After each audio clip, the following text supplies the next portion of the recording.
Bienvenue au club, bienvenue dans l'Endurance Club, le podcast que j'ai le plaisir d'animer chaque semaine en compagnie de notre rédacteur multicarte, comme j'ai l'habitude de le présenter, Geoffroy Barre. Salut Geoffroy. Salut Anthony, bonjour à toutes et bonjour à tous. Alors dans ce 48e numéro de notre podcast, on va parler du championnat du monde d'endurance de la FIA, mais aussi des 24 heures du Mans.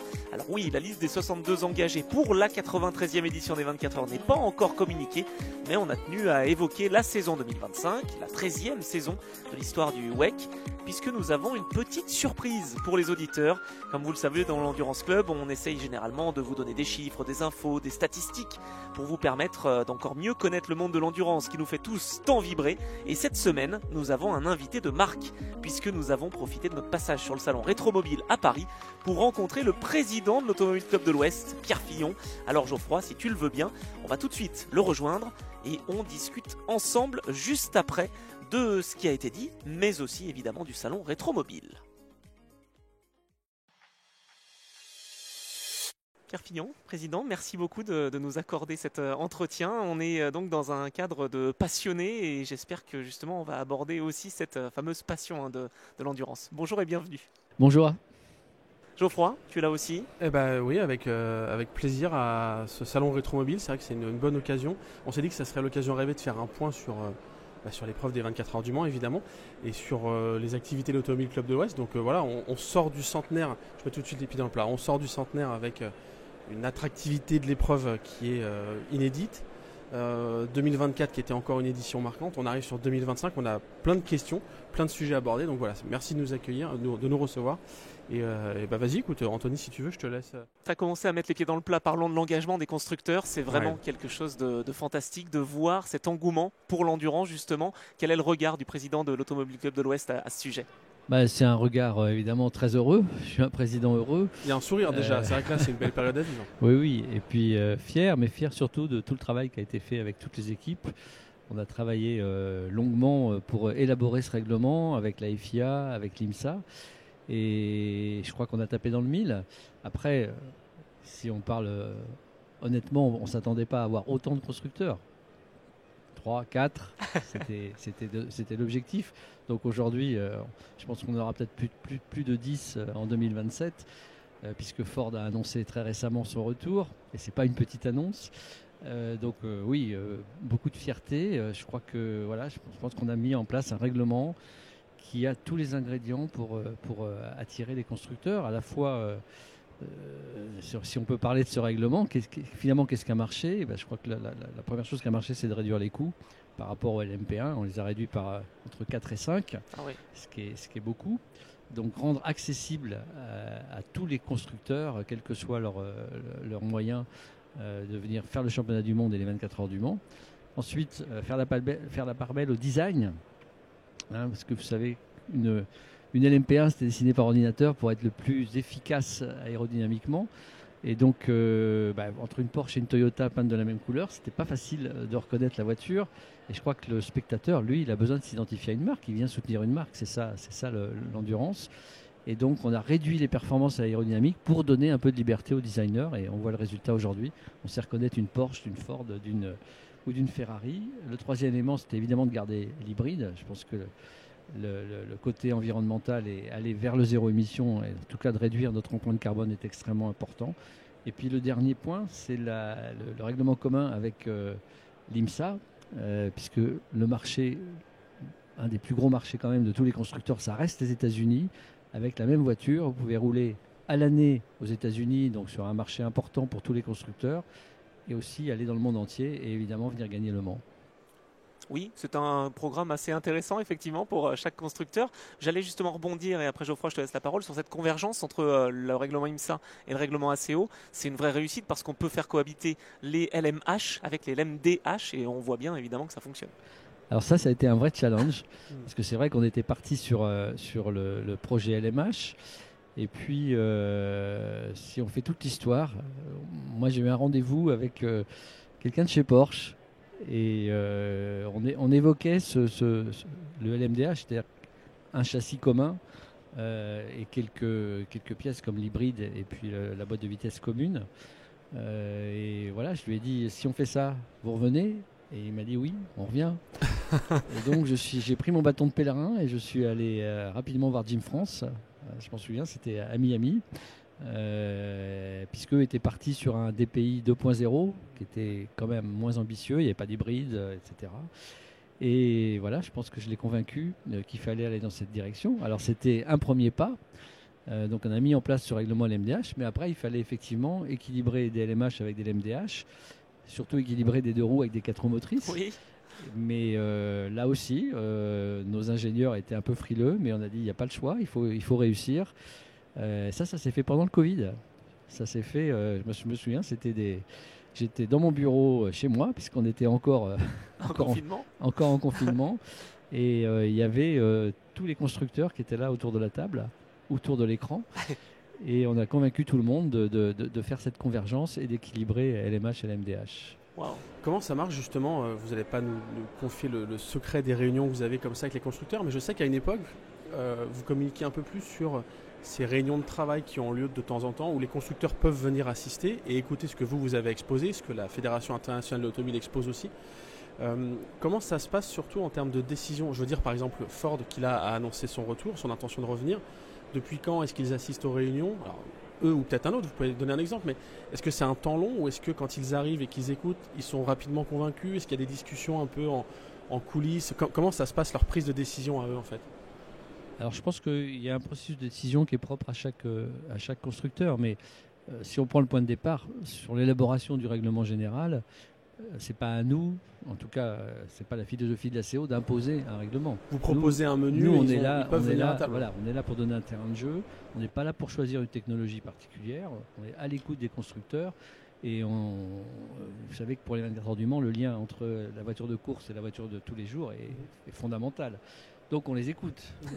Donc ça c'est le premier pas. Donc c'est pas nous qui avons imposé ce règlement.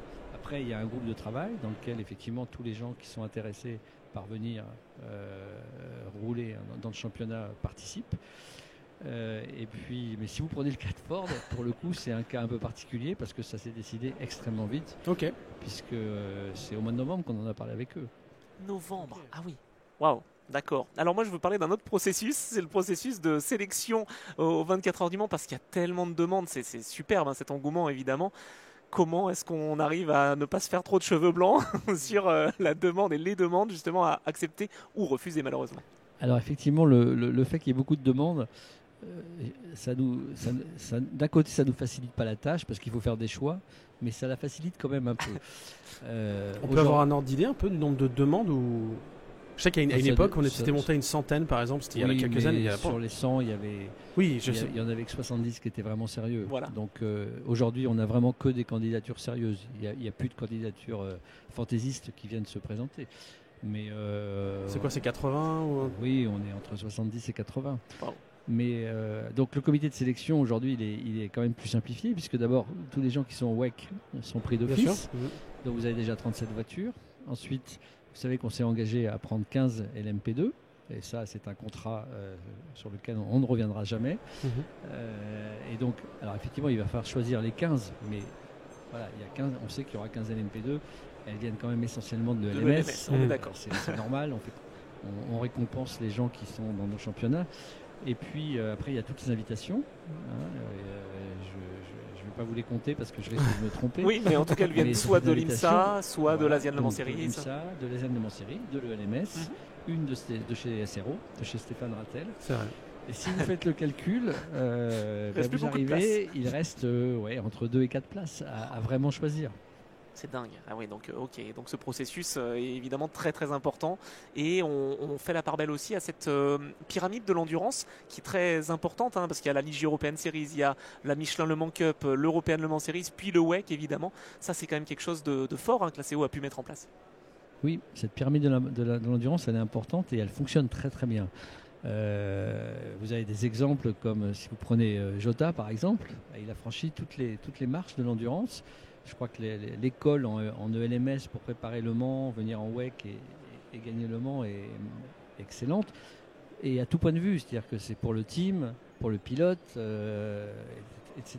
Donc pour nous, elle est fondamentale. Ensuite, le deuxième point important, c'est que le LMS est une catégorie qui marche très très bien, 44 voitures cette année au départ. Et donc, on privilégie effectivement les gens qui jouent le jeu du championnat pour venir au Mans.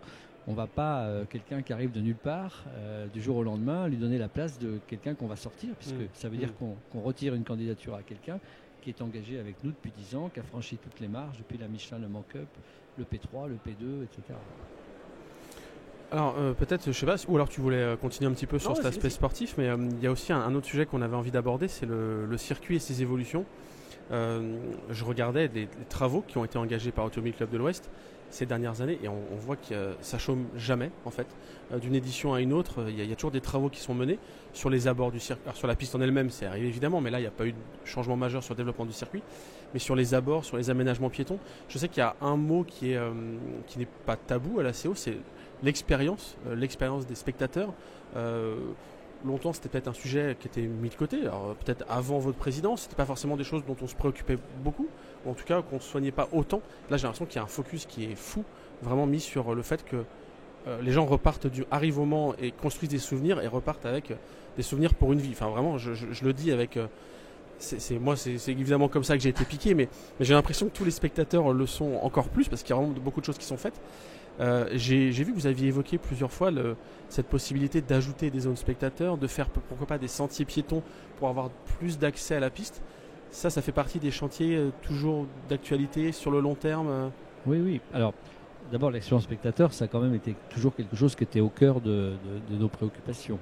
Ce que je veux dire, c'est qu'il y a de plus en plus de personnes qui travaillent dans ce sens et qui sont mobilisées pour ça. En fait, il faut vous imaginer qu'il y a 10 ans, on vendait la moitié des places des 24 heures du Mans 3 semaines avant l'épreuve. Ouais. Et on n'était pas guichet fermé. Aujourd'hui... Moi, j'achetais mes places le samedi matin, je le confesse. Cette année, les places en dehors des membres, elles sont parties en 24 heures. Et on est à guichet fermé. Et on a 100 000 personnes de plus qu'avant. 100 000 personnes, c'est une ville, 100 000 personnes. C'est énorme. Et donc on est confronté à des contraintes qui sont évidemment complètement différentes. On a des soucis qu'on n'avait pas avant. Alors on a beaucoup travaillé les flux de voitures. On a sorti quand même 7000 voitures de l'intérieur du circuit. Il y en avait 10 000, on n'est plus qu'à 3000. Et parce qu'il y avait des heures et des heures d'embouteillage. Et ça gâche l'expérience spectateur. Bien sûr. Donc ça, c'était le premier sujet.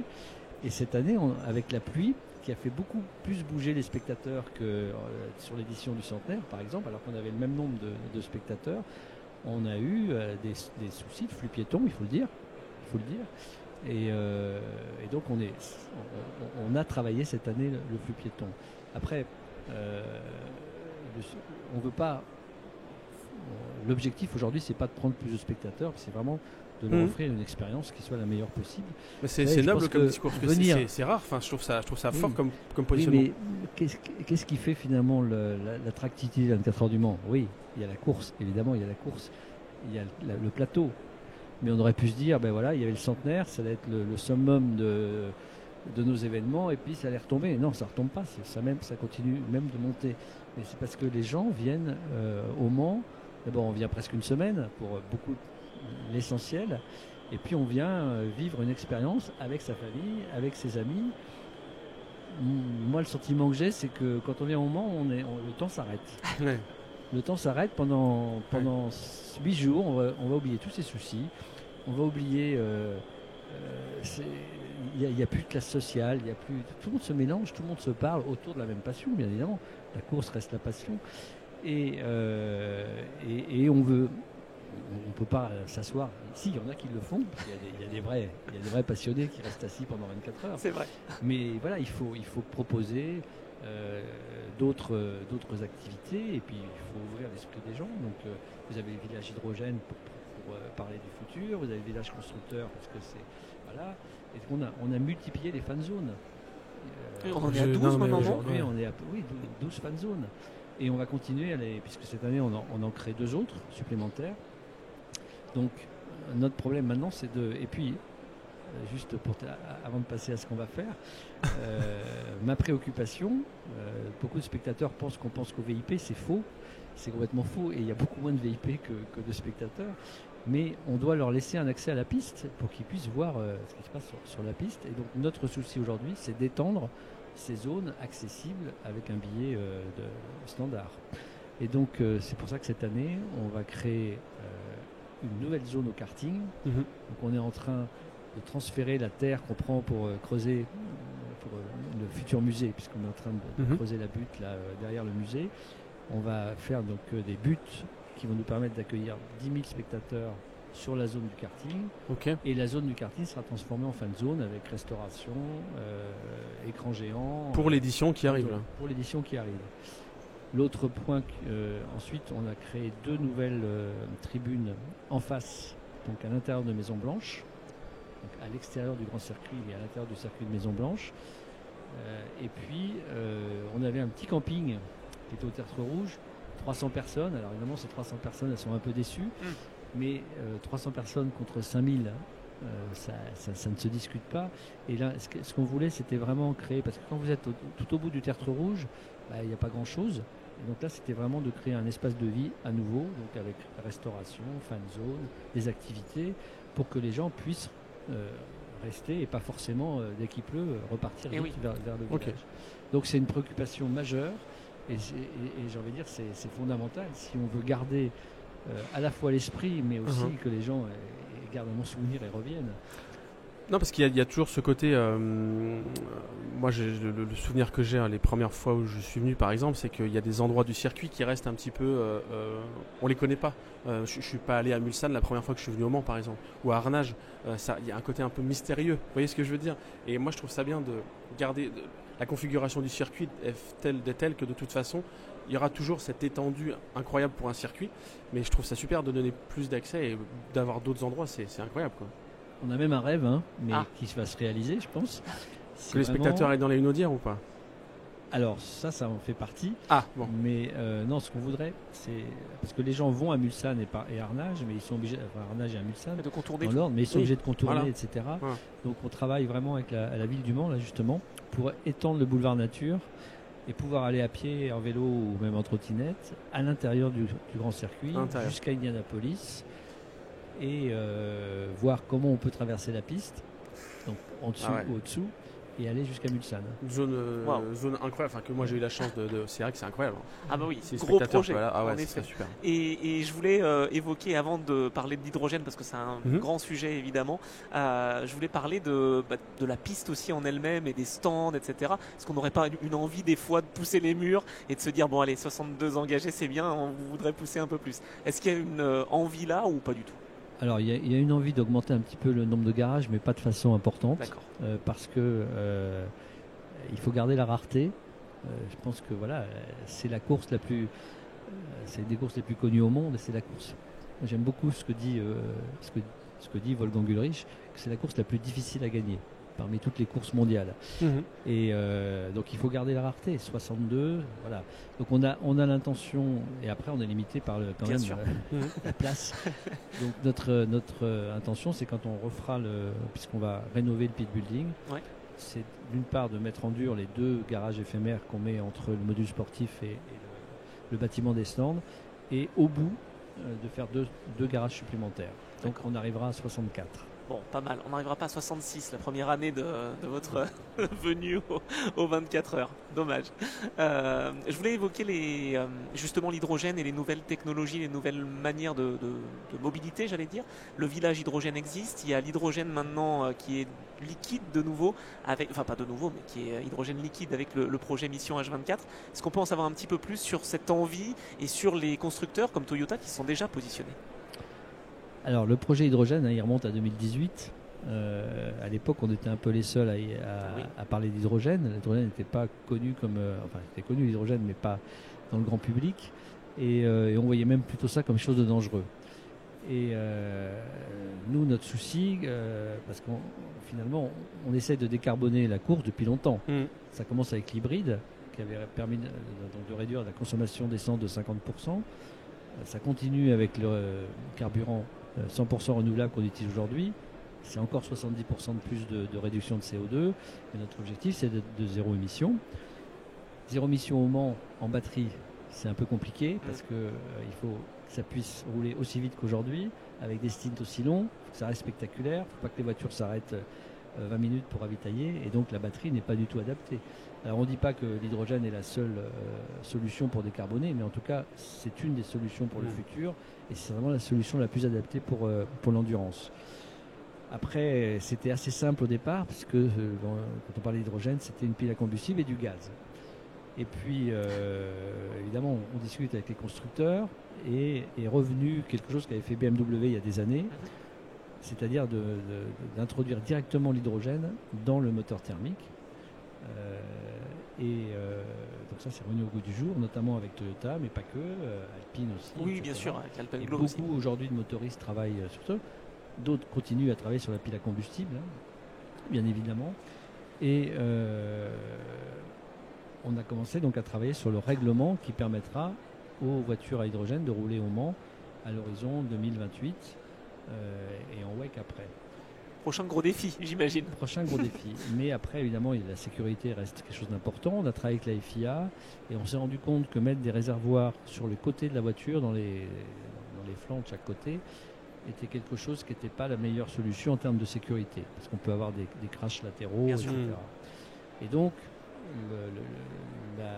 l'évidence, c'est de mettre le réservoir derrière le pilote, comme c'est le cas aujourd'hui. Mais si vous voulez garder les performances d'aujourd'hui et avec l'autonomie d'aujourd'hui sur un temps de stint, on allait faire une voiture avec, si on met le réservoir derrière, en gaz, une voiture qui allait mesurer un bon mètre de plus qu'aujourd'hui. Elles sont déjà longues. Elles sont déjà impressionnantes. Impressionnantes, nos voitures. Donc ça ne marchait pas. Par contre, le liquide, c'est un peu Ariane Espace qui nous a un peu éclairé en disant que mais non, parce que le liquide, on pensait que c'était quand même quelque chose de très compliqué. Et Ariane Espace nous a expliqué, mais nous on utilise le liquide depuis très longtemps et on sait le gérer, ça se gère. Et le liquide permet de gagner 40% de volume.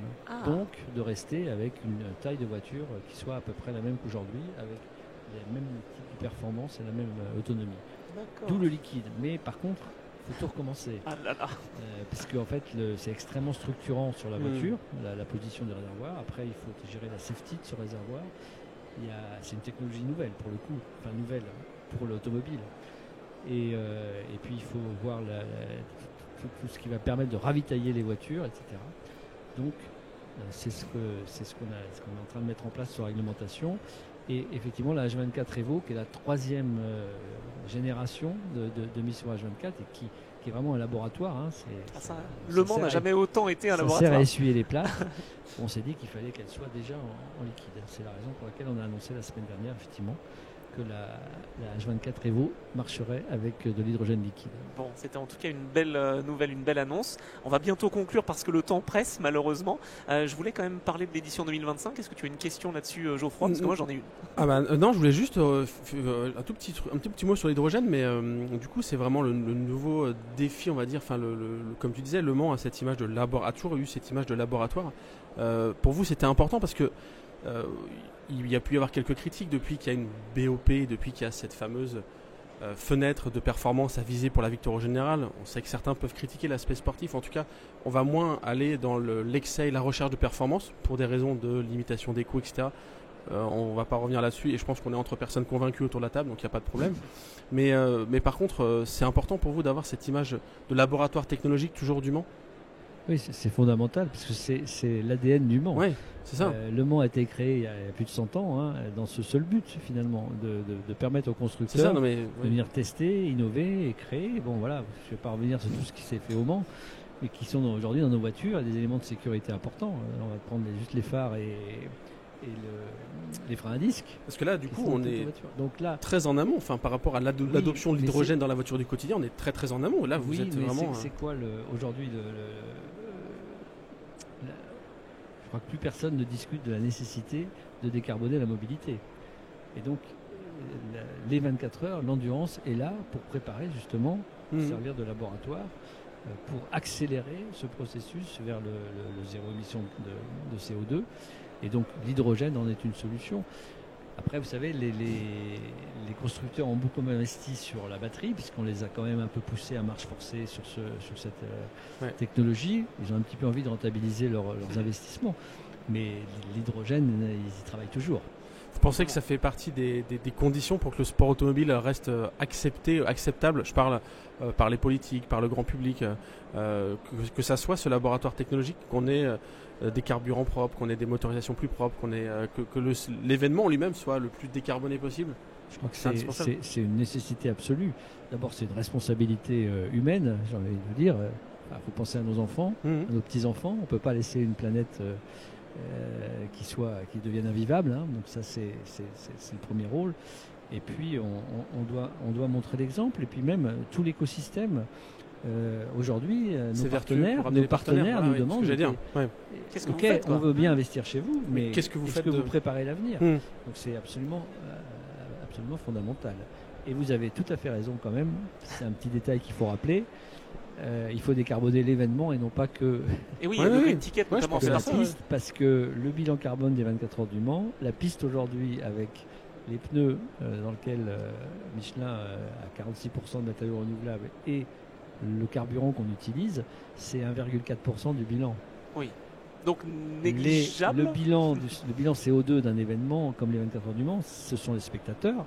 Alors on va pas les supprimer. Hein. Ah non. Si, pendant le Covid, on a dû faire la course la plus écologique qui a dû exister. Oui, c'est vrai. Ouais.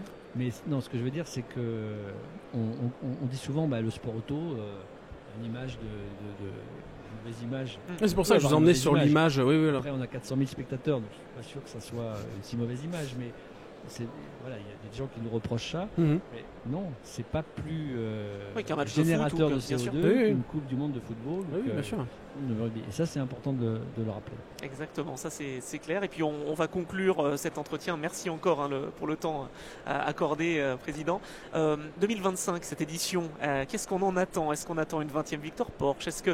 Quel va être le storytelling, entre guillemets? Est-ce que Ferrari va justement faire la passe de 3? Est-ce qu'on sait un petit peu où ils viennent chercher le trophée, c'est ça. Écoutez, je pense que ça va être une course d'abord formidable. On sait que les voitures maintenant, vous avez parlé de BOP tout à l'heure, mais je pense qu'on est arrivé à un niveau de sophistication de la BOP qui fait que vraiment les voitures sont très très proches. Et une maturité. Et aujourd'hui, ce qui fait la différence, c'est la stratégie, c'est les talents du pilote, faut pas l'oublier quand même. Bien sûr. Et l'efficacité de l'équipe, donc ça reste important. Donc on va avoir, et puis on a à part Aston Martin qui revient, tout le monde est déjà là depuis plusieurs années. Et donc je pense que tout le monde est capable de gagner. Je pense que Cadillac a envie de gagner. Je pense que Porsche et surtout Roger Penske, il n'y a plus qu'une chose qu'il n'a pas gagné, c'est Le Mans. Donc inutile de vous dire qu'il est plus que motivé. Et effectivement, Porsche va chercher sa 20e victoire. Ferrari va vouloir confirmer qu'il n'a pas gagné 2 fois par hasard. Toyota, bien sûr. Vous avez Toyota qui évidemment ne pense qu'à ça. Chez les champions du monde, mais il veut la victoire. Vous avez Alpine qui est en train de se développer et qui sera un concurrent extrêmement sérieux. Peugeot, et je ne voudrais pas en oublier, BMW, vous avez vu qui revient au premier plan et qui ont bien amélioré leur voiture. Voilà, donc je pense que tout le monde veut gagner, tout le monde va être très proche. On peut se retrouver comme cette année avec dans le dernier tour 9 ou 10 voitures dans le même tour. Le record de l'histoire. Donc ça va être génial. Et puis bon, au Mans, on ne sait jamais qui va gagner. Oui, on s'attend à c'est jamais le même scénario. Vous pouvez dire tout ce que vous voulez, avoir celui qui a la meilleure voiture, etc.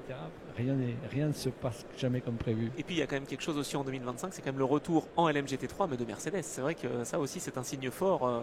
Oui, alors il va y avoir 2 belles choses quand même, parce que Aston Martin, pour la musique, pour les fans, va être quelque chose d'exceptionnel avec le V12. Et effectivement le retour de Mercedes en GT3, voir Mercedes revenir au Mans, ça fait plaisir. Ça, c'est le genre de choses quand même quand vous avez échangé, alors, pas directement, mais quand vous avez appris ça, voir Aston Martin avec un V12 atmosphérique, non hybride, c'est surprenant. J'imagine, je pense que vu votre sourire, je pense que ça vous a fait plaisir, mais c'est vrai que c'est très étonnant et c'est génial. Et voir Mercedes aussi qui revient, alors certes en LMGT3, mais il y a quand même eu un communiqué officiel de la marque. Il y a une vraie implication. C'est des nouvelles qui sont incroyables. Ça fait pour tous les fans d'endurance, comme pour les néophytes, mais surtout pour les fans d'endurance historique, c'est des nouvelles incroyables. Alors, juste sur Aston Martin, c'est un peu particulier parce qu'Aston Martin, si vous vous souvenez, devait arriver avec Toyota. C'était les premiers à confirmer. C'était les premiers en LMH. Donc, c'est la raison pour laquelle ils n'ont pas d'hybride. Mais et puis, oui, Mercedes. On sentait bien qu'ils avaient envie de revenir. On n'avait pas pu les prendre malheureusement en 2023 puisque on n'avait que 18 places pour les GT. Mais là, avec le fait que Lamborghini soit parti, a permis évidemment à Mercedes de sauter le pas et on en est ravis. En espérant même qu'ils auront d'autres projets. Oui, exactement. Suivez notre regard. Merci beaucoup en tout cas pour le temps accordé, Président Pierre Fillon. Merci à vous. C'était un plaisir et puis on a hâte déjà d'être dans cette 93e édition des 24 heures. D'abord, rendez-vous au Qatar. Rendez-vous au Qatar. Merci. Oui, c'est vrai, le Qatar approche. Pierre Fillon ne l'a pas oublié. Le président de l'ACO tient les comptes. On fera d'ailleurs un épisode de présentation de la première épreuve de l'année de WEC avec une revue d'effectifs de tous les équipages engagés justement. Bon, c'était un échange très sympa. En tout cas, on a essayé de le rendre évidemment le plus long possible. Mais cette petite demi-heure avec le président Pierre Fillon a été très rapide. Et heureusement, voilà, il nous a donné quelques petites infos et anecdotes. On en a appris en tout cas sur place. J'espère que c'est le cas aussi pour vous. Mais c'était un honneur d'avoir le président de l'ACO avec nous dans l'Endurance Club. On pourra évidemment le dire. Et je pense que Geoffroy, on va continuer à avoir des idées d'invités justement pour un petit peu développer aussi notre Endurance Club. On reste un duo. Mais si on peut avoir des invités, des guests, ça ne sera que positif évidemment. Ouais, c'était super agréable de pouvoir échanger effectivement avec le président Pierre Fillon. Je vois que tu as déjà envie de me remplacer. Bon, enfin, ouais, je préfère quand même qu'on reste un duo. Mais bon, c'était le premier invité. Donc c'est plutôt bien. On est assez heureux que l'ACO ait accepté de jouer le jeu et de nous permettre d'échanger comme ça en direct. Et effectivement, il y a d'autres invités de prévus dans l'Endurance Club dans les épisodes à venir. Bon Geoffroy, je l'ai dit, on était donc à Rétromobile la semaine dernière, on profite aussi pour parler des courses historiques qui ne cessent de prendre de l'ampleur, les pilotes modernes s'y intéressent également, il y a vraiment de plus en plus de similarités ou de similitudes et c'est vraiment positif ça. Écoute, j'étais pas surpris, mais je vois en tout cas que d'année en année, la présence de pilotes actifs encore est de plus en plus élevée. Et puis aussi, si on quitte le sportif, la présence d'influenceurs, la présence de créateurs de contenu, de jeunes journalistes aussi, de médias avec une approche et une audience plus jeune est de plus en plus forte à Rétromobile. Et donc ça montre que ce monde de l'historique intéresse et passionne. Et ouais, il y a une montée en puissance de la compétition avec des automobiles historiques. Pour plein de raisons, parce que ça met la passion vraiment en exergue, parce que la compétition aussi est animée. C'est pas juste des courses de parade, il y a vraiment un vrai intérêt à se battre dans ces courses-là. Et puis je crois aussi que ça fait de belles images, ça véhicule, sans jeu de mots, ça véhicule de belles valeurs. Donc voilà, le salon Rétromobile, moi je le côtoie à peu près depuis une quinzaine d'années, je pense, ce salon. Je le fréquente depuis une quinzaine d'années et je vois une montée en puissance incroyable et un intérêt sans cesse renouvelé. En tout cas, c'est vrai que Rétromobile, c'est vraiment un salon qui est devenu une référence. D'ailleurs, il va fêter son demi-siècle l'an prochain. Et Antonello Coletta, que vous connaissez, qui est chez Ferrari évidemment, m'a dit, puisque je l'ai croisé dans les couloirs, dans les allées, qu'il avait été impressionné par la qualité de cette édition. Il n'était pas venu depuis 20 ans. Et en tant que passionné, m'a-t-il dit, il a été très content de voir des œuvres d'art. Et je lui ai dit œuvres d'art rouges, il a dit œuvres d'art en général. Mais il n'a pas dit non quand je lui ai dit ça, avec des œuvres d'art. Évidemment, je pensais à des Ferrari, bien sûr. Et toi, Geoffroy, est-ce que tu en as vu des œuvres d'art roulantes? Et quel a été peut-être ton temps fort ou tes temps forts qui ont pu être importants dans ce salon Rétromobile? Est-ce qu'il y a une voiture en particulier qui t'a marqué ou peut-être une rétrospective aussi qui a été présentée? Je me connais, j'ai bavé un peu devant le stand de chez Fiskens qui présentait une Mercedes CLK GTR de 1998 en configuration FIA GT. Je t'avoue que c'est le genre de truc qui me plaît beaucoup. Voilà, il y avait ça. Et puis juste en face, chez Ascot Collection, que je connais plutôt bien, avec Xavier Micheron qui gère l'activité, il y avait une Sauber C8. Donc pareil, on reste dans la thématique Mercedes. C'est la première Sauber qui a eu un moteur, un bloc Mercedes. Donc c'est la voiture qui fait vraiment le lien avec ensuite la C9 qui gagne les 24 heures du Mans. Donc voilà, après, là ça fait un peu focus Mercedes, mais il y avait une Spiker C8 aussi qui était en vente, incroyable. Une Ferrari 333 SP qui n'était pas dans une déco folle et qui m'a pas attiré au premier regard et qui finalement a gagné 2 éditions de Sebring. Enfin voilà, il y avait comme d'habitude, il y a de très belles voitures à sur plein de stands, et que ça soit des voitures de compétition, mais aussi des voitures totalement hors compétition. Je pense aussi aux ventes aux enchères qui ont eu lieu, et bien évidemment à la 250 LM qui a été en vente. Enfin, voilà, il y avait vraiment, comme tu l'as dit, des œuvres d'art roulantes, quoi.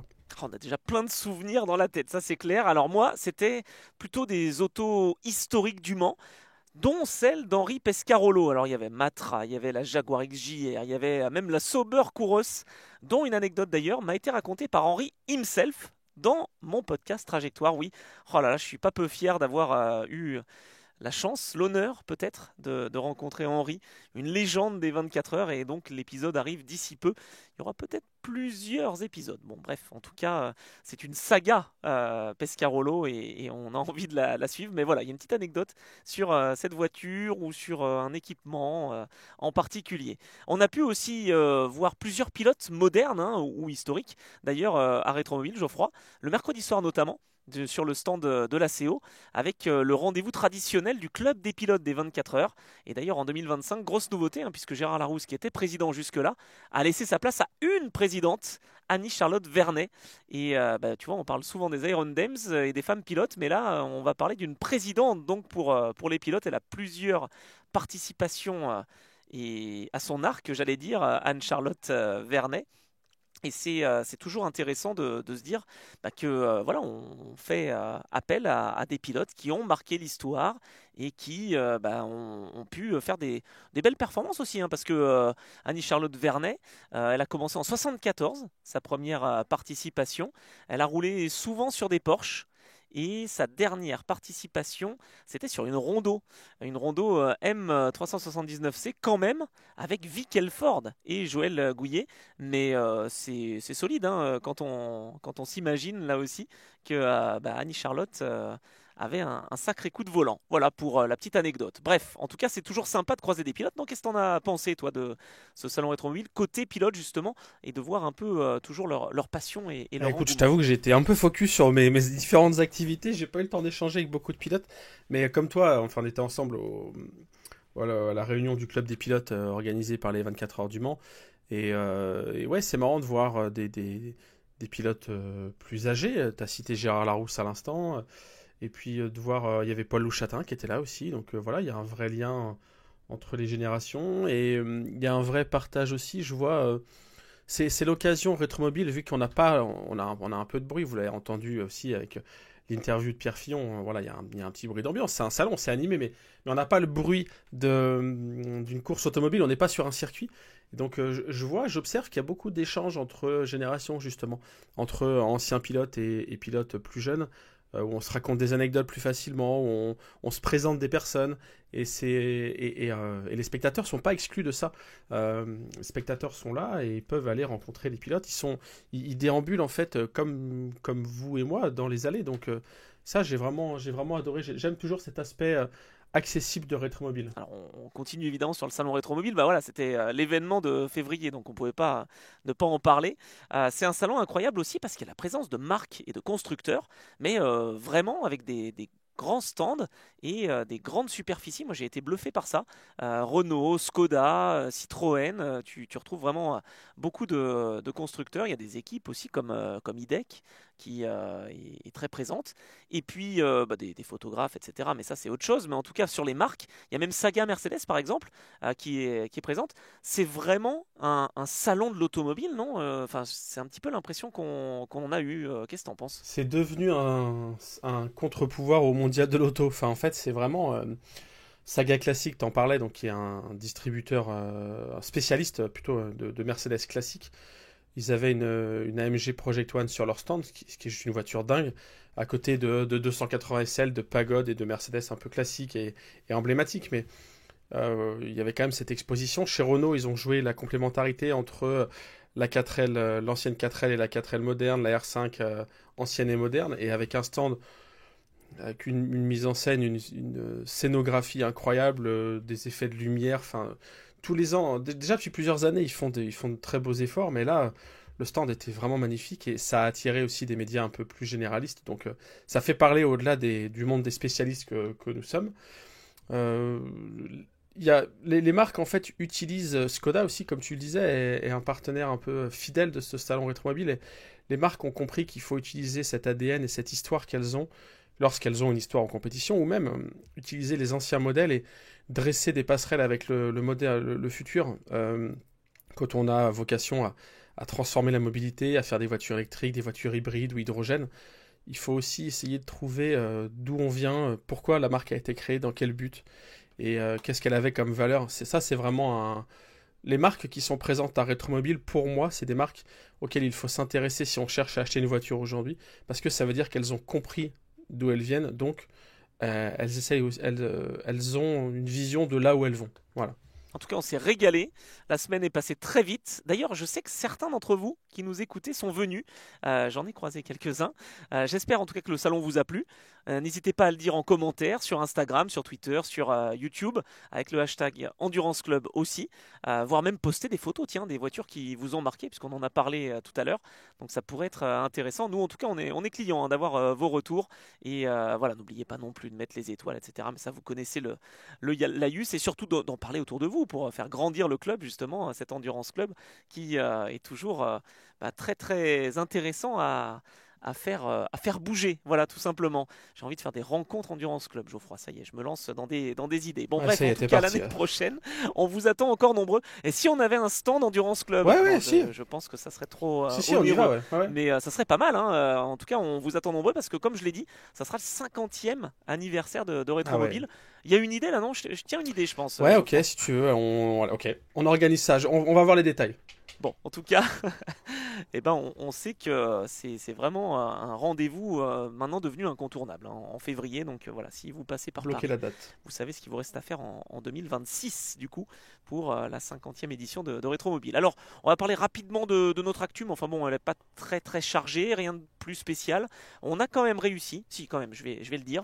Moi, je suis surtout sur les sports blancs en ce moment, là, essayer de commenter des épreuves de ski, de saut à ski, de snowboard, sur Eurosport notamment.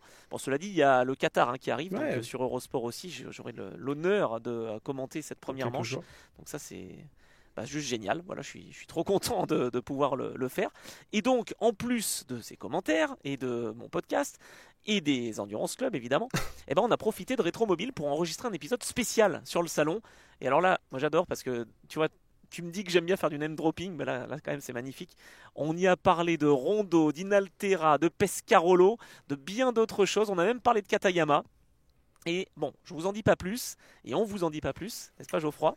Mais en tout cas, voilà, si vous voulez nous suivre et être au courant des actus, suffit de vous abonner, de suivre le podcast, d'aller sur la page Twitter Endurance Mag également, Twitter X, enfin voilà, vous avez compris, pour être au courant de tout ça. Et je pense que le numéro, cet épisode sortira aux alentours d'avril, j'imagine. C'est un petit peu ce qu'on s'était dit, Geoffroy. Mais bon, en tout cas, on s'est régalé. Et bon, j'en dis pas plus, j'ai envie d'en dire plus, mais j'en dirai pas plus. Et c'est un épisode assez spécial, voilà. C'est un épisode un peu marrant, décalé, où effectivement on partage des anecdotes. Enfin voilà, ça sera hors série. Bon, c'est comme ça que se termine donc cet épisode déjà. On a eu l'honneur d'avoir donc quelques mots avec Pierre Fillon, et un bel entretien d'ailleurs. On remercie JB pour son aide et l'organisation de tout ça. Moi je te remercie toi aussi, hein, Geoffroy, parce que voilà, c'est des idées qu'on nourrit tous les deux, et on essaie d'en avoir plus. Si vous avez des suggestions d'ailleurs, n'hésitez pas, hein, évidemment à nous les dire, et on fera au mieux pour pouvoir les satisfaire, ces suggestions. Mais c'est pas toujours simple, on a plein d'idées, mais il faut qu'on les mette en place. En tout cas, merci beaucoup, Geoffroy, c'était un plaisir. Et puis on se retrouve la semaine prochaine, évidemment, pour parler de plein d'autres beaux sujets, de belles choses, et notamment, puisqu'on a commencé à le faire et à évoquer l'Asian Le Mans Series, la semaine prochaine, on fera un récap des deux épreuves. Le week-end donc qui vient d'avoir lieu, et puis le week-end qui arrive. Les deux dernières manches, donc Dubaï et Abu Dhabi. On fera un résumé complet des 4 courses, hein, finalement. C'est vrai que c'est plus que la demi-saison. Donc on va avoir du boulot, Geoffroy. Bon, allez, à très vite. Merci à toutes et tous, et à la semaine prochaine pour un nouveau numéro de l'Endurance Club. Salut! À la semaine prochaine, salut!